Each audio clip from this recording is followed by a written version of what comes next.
Right, Sean, could you just talk me through the biggest injury setback you've had this season, how it occurred, and the current length of time you're out for? So this season, it would have been a grade 2 soleus tear, which was at the start of the season, at September time. So yeah, that was probably 6 weeks. 6 weeks or so, I'd say, yeah. And then for me, to be fair, like obviously over the years, you kind of, the different injuries you have, you kind of work out the best way to speed up the recovery process with your own body. So I've done my ACL, I've had lots of surgeries over my career, but supplements is a massive part of what I use. Collagen,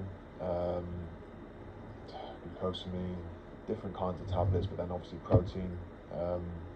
Protein intake is a massive one. So once I get injured, obviously your load comes down, you start to become more gym based until you can get back on the pitch, and then it's just a case of probably just tweaking your diet a little bit. So still eating carbohydrates, probably cutting out sugars, cutting out certain things that you can get away with when you're playing 2-3 games a week, and then super hydrated 24/7. Like I said, bring the carbs down a little bit, but then maybe increase your fats, increase your protein intake, and with nighttime shakes throughout the day. So yeah, I try, and that's probably the main thing for me. I try, and obviously depending on what weight you are, myself, I'm close to 100 kg, so when I'm injured I'll try and hit probably double that in grams in protein intake, so 240 grams a day or so, whereas when I'm playing it's probably 180, 160. Okay. Obviously you spoke about, keeping on top of certain macronutrients and stuff. Obviously, do you have a way of tracking that sort of thing? So I do have a couple apps which I use to track nutrition.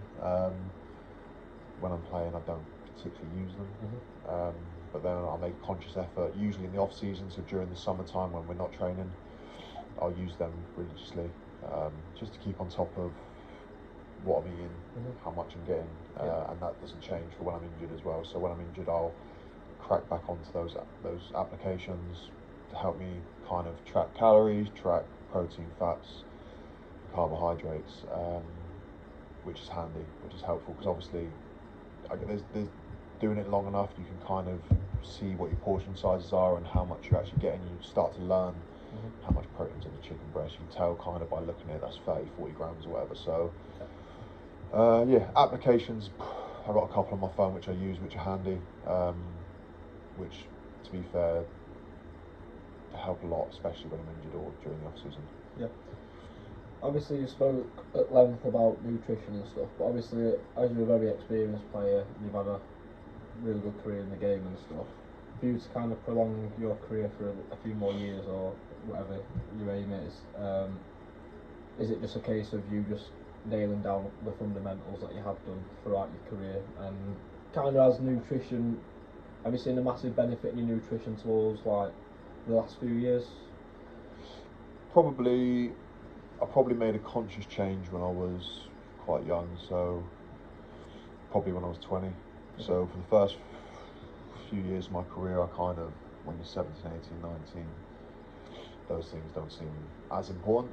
But I moved clubs at a time when I was 19, and I kind of was around an environment where it was more elite, it was more expected of you, and there was pressure on players to do the right things every day, when you're not just in the training ground, but when you're at home as well. So when I was lucky enough to have moved to a different club, and I kind of was around a lot of people that are doing the right things, and then you learn, and then it was up to me then to either take that on board or not. So from probably 20, 21, lots changed, and then obviously you work differently, you eat differently, you live differently at home, and it's just a combination of all those different habits where nutrition is massively important. But if you eat well but then you don't train properly, and you don't do the gym properly, you don't sleep properly, you're not living right at home, it's not going to work. So it's just a combination of all those things. And when I done my ACL, as bad as the injury was, It taught me a lot about my body. It taught me a lot about